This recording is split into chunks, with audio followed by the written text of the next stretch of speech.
इसके बीच प्रधानमंत्री नरेंद्र मोदी ने पाकिस्तान को एक बहुत बड़ा संदेश दिया है। प्रधानमंत्री नरेंद्र मोदी ने दो टूक शब्दों में कह दिया है, जो लोग पूछ रहे हैं पीओके को वापस क्यों नहीं लिया, वैसे ये सवाल मुझे ही पूछ सकते हैं और किसको पूछ सकते हैं। लेकिन इसके पहले जवाब देना होगा पूछने वालों को। आप निकाल दीजिए पाकिस्तान के सारे बयान और यहां हमारा विरोध करने वाले लोगों के बयान फुल स्टॉप कॉमा के साथ एक है। क्या कहेंगे इसको? और बुरा लगता है सच बोलते हैं तो। एयर स्ट्राइक हुई तो दूसरा खेल खेलने की कोशिश की, वो भी जमी नहीं। जब ये ऑपरेशन सिंदूर हुआ तो उन्होंने नया पैंतरा शुरू किया। और क्या शुरू किया? रोक क्यों दिया? पहले तो मानने को तैयार नहीं थे कि मुक्त करते, अब कहते रोक क्यों दिया। बाहर बयान बहादुरों।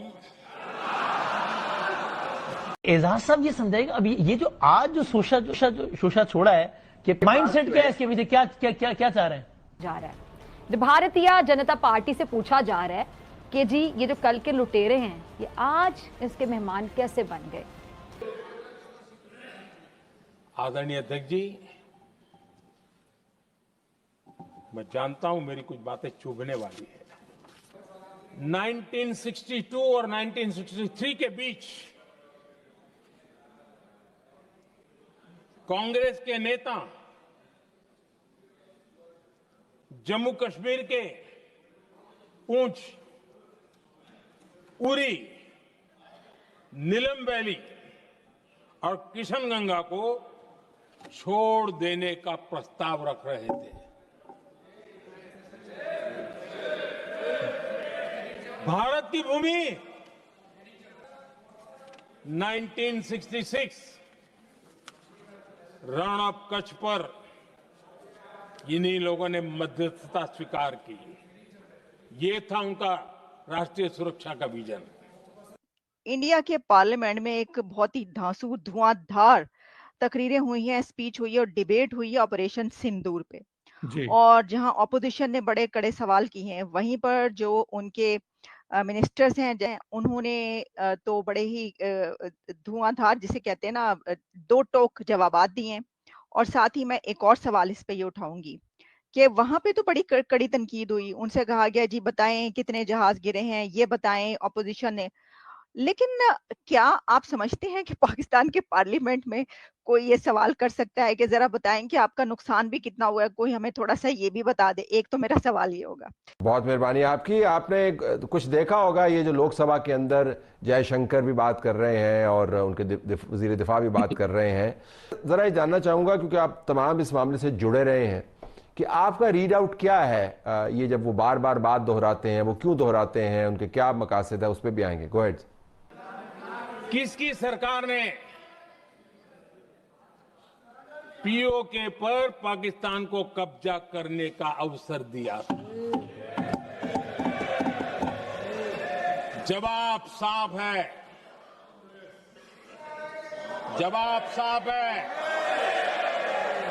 आज पॉइंट्स कांग्रेस ने उठाए हैं, जो राहुल गांधी ने उठाए हैं या अखिलेश यादव ने जो उठाए हैं या ओवरऑल ऑपोजिशन ने उठाए हैं, व्हाट डू यू थिंक? और जो फिर मोदी साहब ने जवाब दिया है, मैंने पूरा सवाल ही आपके आगे फेंक दिया जैसे 1965 की जंग में हाजी पीर पास को हमारी सेना ने वापस जीत लिया था, लेकिन कांग्रेस ने उसे फिर लौटा दिया। तो इस जो पार्लियामेंट में जब दूसरे लोग बोल रहे थे, मैं इस बात से बेजार हो रहा था कि सारे के सारे सियासत थी। मतलब जो ऑपोजिशन थी उनका एक ही मकसद था टू शो कि इंडिया टोटल फेलियर था in dealing with the whole situation, खासतौर से ऑपरेशन सिंदूर को लेकर, which is not true and I don't agree कि India was not total failure. बिल्कुल कह लें कि उसी तरह भारत का ये झूठा, मकार और अयार शख्स मकबूजा कश्मीर के मामले में दुनिया की आंखों में धूल झोंकना चाहता है। इसीलिए ये जो झूठी कॉन्फ्रेंस है इसका बड़ा चर्चा किया गया। कश्मीर का इतना ही अगर दर्द है तो फिर क्यों हटाया तुमने आर्टिकल 370? क्यों कश्मीर की जो जुदा खतरनाक बात भी है, क्योंकि डेस्परेशन में कोई भी कुछ भी कर सकता है, इसलिए थोड़ा हमें एहतियात अभी रखनी पड़ेगी। तो मैं कहूंगी कि हम तो पहले दिन से कह रहे हैं कि मतलब ये इसको एक हिंदुआता जो मुल्क है वो बनाना चाहते हैं, और इनका जो है अखंड भारत का एक ख्वाब है बीजेपी गवर्नमेंट का, और ये उसके ऊपर काम कर रहे हैं। नहीं, ये तो कोई कभी भी डिनाई नहीं कर सकता ना कि इंडिया में कोई भी हुकूमत आ जाए, एक बेसिक यूनिनिमिटी जो है वहां पे कि this is a democracy, India is a parliamentary democracy. और नरेंद्र मोदी और बीजेपी अब 10 साल से हुकूमत में भी रहे हैं। लास्ट इलेक्शन में जो उनका क्लेम था उससे बहुत कम सीटें आई हैं, तो कहीं ना कहीं इलेक्शन भी फेयर होता है। और इंडियन पार्लियामेंट में बहुत देर से ये मिनिस्टर्स आए, लेकिन जब भी आए उनकी तैयारी जो है वो इम्प्रेसिव है। तो पाकिस्तान कभी भी डेमोक्रेसी नहीं हुआ, ये ना लियाकत अली के दौर में हुआ है ना कभी और हुआ है। ये बस एक दूसरे के गले पड़ जाना, एक दूसरे को गालियां दे देना वहां तक है, लेकिन हुकूमत पे तनकीद हो और खुल के तनकीद हो।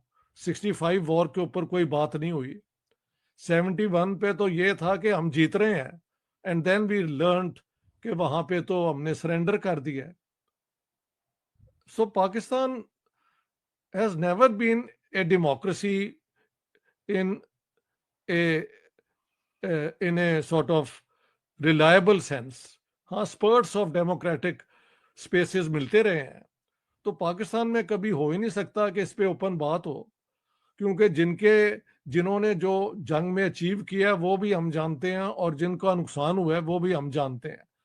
और दोनों जो हैं वो इलेक्टेड नहीं है by the people of Pakistan, वो तो हमारी आर्म फोर्सेस की, तो उनके सामने कौन बात करेगा कि ये क्या हुआ और कि ये क्या नहीं हुआ? अगले दिन उनको उठा के ले जाएंगे, तो that's not possible. So the Indian debate was very impressive by the way. Whether ये है, पाकिस्तान ने वो कश्मीर का इशू लेके अपना भी सत्यानाश किया और कुछ अचीव भी नहीं किया। कश्मीर वहां का वहीं है जो। नमस्कार दोस्तों, ऑपरेशन सिंदूर को लेकर चर्चा चल रहा है, जहां हमारे देश का विपक्ष वही सवाल पूछ रहा है जो कि पाकिस्तान पूछता है, और ट्रम्प के सपोर्ट नहीं हो रही है डिबेट्स पाकिस्तान में। हो रही है, लेकिन क्योंकि देखिए पाकिस्तान में जब डिबेट होती है तो उसका जो वो वन साइडेड डिबेट होती है। नहीं, मैं ये कह रहा हूँ कि पाकिस्तान में ये डिबेट्स नहीं चल रहे हैं पार्लियामेंट वगैरह में। नो, यहाँ पे तो मैं जस्ट बता दूं कि यहाँ पे इश्यू इज सेटल्ड। इश्यूज का ये इश्यू नहीं था कि थर्ड पार्टी इंटरवेंशन हम कभी कबूल नहीं करते। हम तो थर्ड पार्टी इंटरवेंशन कबूल करते हुए ट्रम्प को नोबेल पीस प्राइज के लिए भी नॉमिनेट कर चुके हैं। अच्छा, तो एक बात मैं बताऊं कि मुझे ये बिल्कुल मेरी दिलचस्पी पॉलिटिक्स में नहीं, पॉलिसी में है। तो फ्रॉम ए पॉलिसी पर्सपेक्टिव ये बहुत ही बेकार डिबेट है, ये बिल्कुल सियासत चल रही है।